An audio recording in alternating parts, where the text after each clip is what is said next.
स्वागत है आपका एक और नए वीडियो में। इस वीडियो में हम जानेंगे BIOS का फुल फॉर्म अर्थात BIOS का पूरा नाम क्या होता है। तो बिना टाइम वेस्ट किए वीडियो को शुरू करते हैं।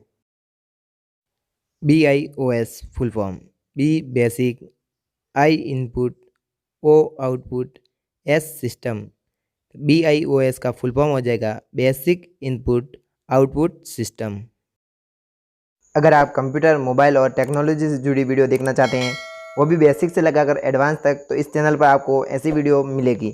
और इसी के साथ इसमें कंप्यूटर की क्वेश्चन आंसर वीडियो मिलेगी, जिससे कि आप किसी भी कंप्यूटर एग्जाम में टॉप कर सकते हैं। तो बिना टाइम वेस्ट किए चैनल को सब्सक्राइब करें।